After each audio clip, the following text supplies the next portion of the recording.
Hey, welcome back to the channel. Today we're going to be working on this engine here. I'm going to be assembling this top end. My new Yamaha piston has showed up. Comes in a pretty neat package. Looks like there's lots of instructions. I finally have the correct wrist pin.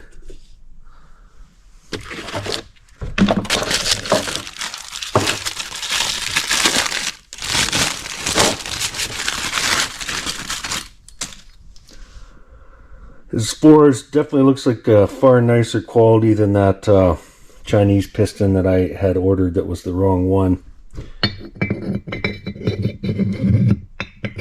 Looks like it fits fine. So I'll be going over everything about putting this top end together today. So once again, thanks for tuning in. Okay, the first thing you want to do, you always want to do this, is check your ring end gap. So these particular rings are marked first and second, and it said in the directions that the lettering is up. So you're going to do that for your two main rings and also your oil rings. I won't get into detail on each one, and your piston kit might be different than mine, so follow your instructions, but this is just going to be the general idea of how to set your ring end gap or check it. So you're going to use the piston. I'm just going to push it in so the piston is even all the way around. That way you know it's square in the bore. And the spec from Yamaha is 8 to 12 thou. So I've got two feeler gauges, an 8 and a 12. So hopefully you can see this.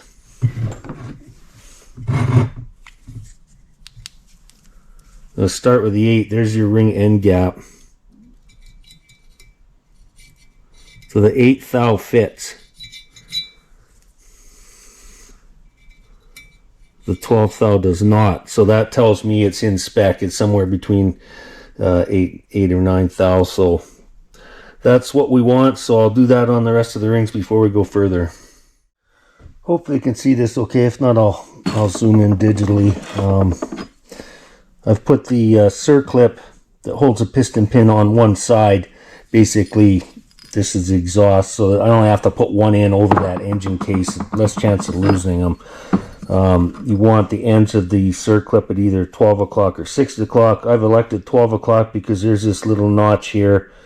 And the reason for that is if you have them over on the side, there's a chance under G-force when you're revving out that circlip could wing out. So they always recommend put it 12 o'clock, 6 o'clock. So we're going to put in the oil rings first. You have to put this oil ring expander in. And make sure the ends butt together, not overlap. Now this particular piston kit, they're suggesting you put one. I was trying to make sure I know where the end is here. They're suggesting you put one ring end gap 1 inch to the left and the upper one 1 inch to the right. So that's what we're going to do. So I've got the expander butted there. I've got one ring end gap there. I'm going to put the top ring on, which should be a heck of a lot easier than the bottom one. 1 inch to the other side of that gap.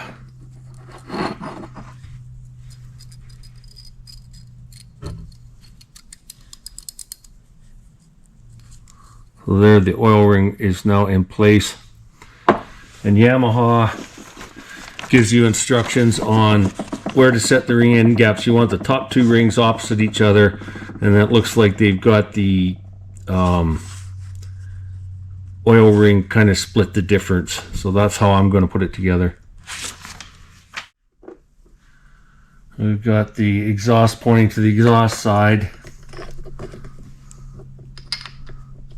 I don't know why these 4-strokes don't use a wrist pin bearing like a 2-stroke. They must have their reasons. So now before I put that clip in, you're going to want to put a rag down in here so that if that pin gets away on you, it doesn't end up in the case where you can't get at it. So take your time at this point to put that little clip in.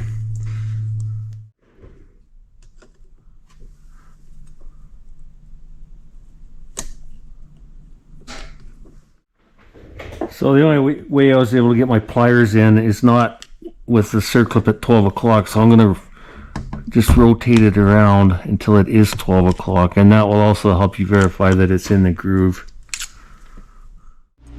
So you need this pipe here, and then I've got a piece of wire attached to my timing chain so I can kind of feed everything through.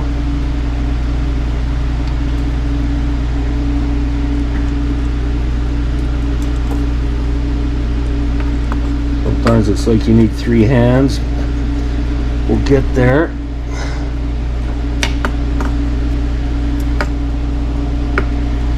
And then I've got a nice brand new O-ring from Yamaha to go over that pipe. That was missing when I took the bike apart. I don't know. You find a lot of horrors when you take an old bike apart. You find every mistake everybody ever made. Hopefully I don't make any mistakes. I don't think so. So there, I'm going to get ready now to, I'm going to oil the cylinder and oil the piston. Double check where my end gaps are, and then assemble it.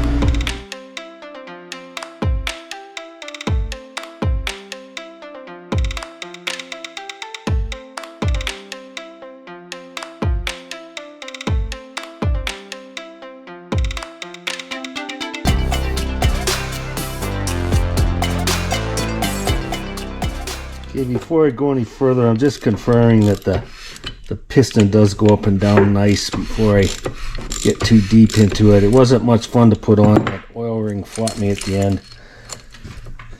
It's pretty hard to film, but anyway, the cylinder is now on. I can move on to the head. So I now have my other chain guide in. I've got a brand new gasket on. The dowels have elected to stay in the head, so I'm just going to have to be really careful when I put this together. I've cleaned everything up with brake clean.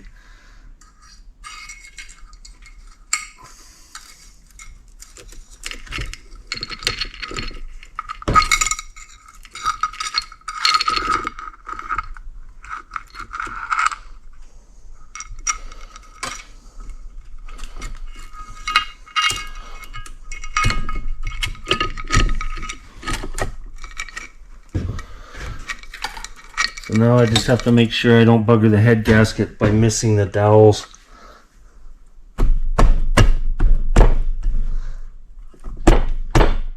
So according to the manual, there's a very specific sequence to do here. There's longer bolts and shorter bolts. The 2 shorter bolts go out here. They want you to apply grease to the head, to the washer, to the threads, and then torque it, and then back it all off and do it all over again. So I'm assuming that is basically to seat that head gasket in. So being I know this is a very important step, I've got out my torque wrench for this. So I've had to set the engine up in the vise because I couldn't hold the engine and get enough torque on these bolts. They basically want you to get them all up to 22 foot-pounds and then back it off. And what the reason of that is torque to yield. So when I come back apart, they want it re-greased again, and then we'll go over the torque steps then. Okay, so according to the instructions, they want these tightened to 168 inch-pounds in a crisscross pattern. So I've done that. Now what this is basically is called torque to yield. I'm going to try and show you, but you're supposed to mark the bolt, all 4 bolts, and then one at a time turn them 90 degrees in a crisscross pattern, and then finally finish up at 180 degrees to your original mark. And that's what they call torque to yield. And I personally don't like them. I think they're a pain in the ass. They kind of came out with it in the 80s when I was a diesel mechanic, but anyway, that's what that's about. So follow your instruction manual.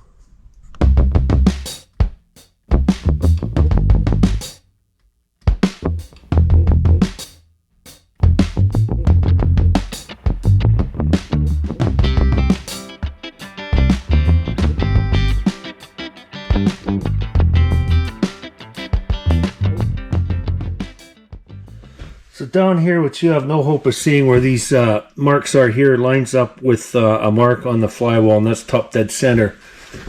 And then there's a dot here. Focus up. There's a dot here, dot to the top, dot to the top, dot here. I'm a tooth out on this cam, so I'm going to be taking the cam back out, moving it a tooth, and then reassembling.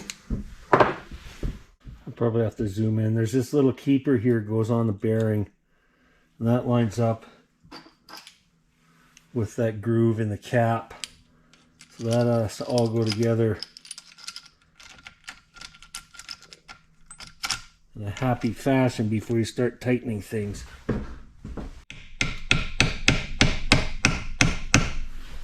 You can tell it's not happy. I gotta move this cam one way or the other. There, see how it sat down? Now it's happy. So to set this timing chain tensioner, you have a very thin screwdriver, and you're going to wind that in clockwise till it bottoms. And if you tighten a little bit more, it will hold. Now I'm going to bolt it onto the cylinder here. And also there's a marking that says up. Make sure that's up.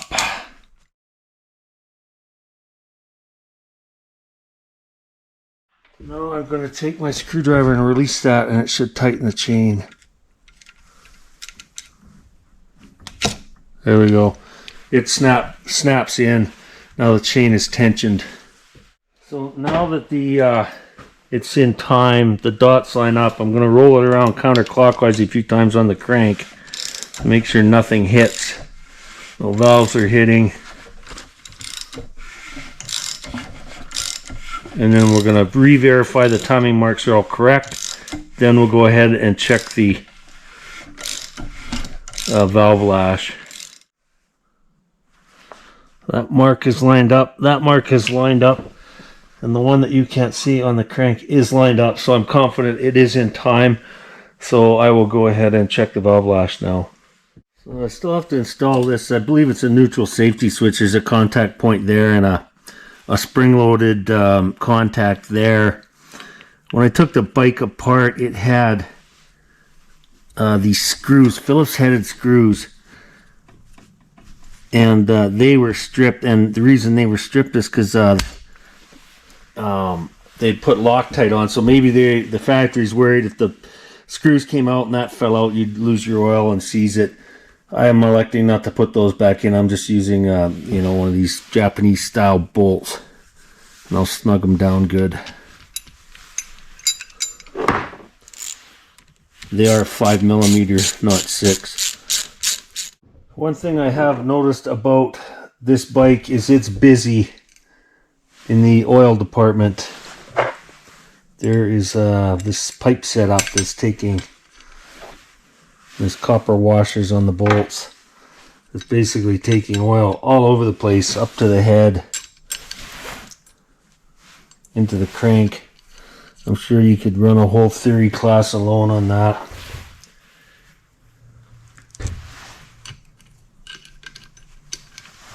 I don't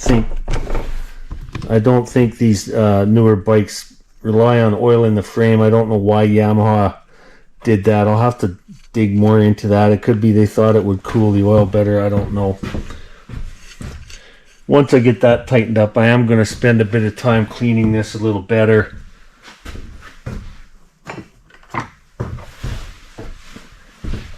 Basically take some Scotch-Brite on a screwdriver so I can get in the corners just to get that last little bit of mud out. I didn't want to do it while I was assembling because then you run the risk of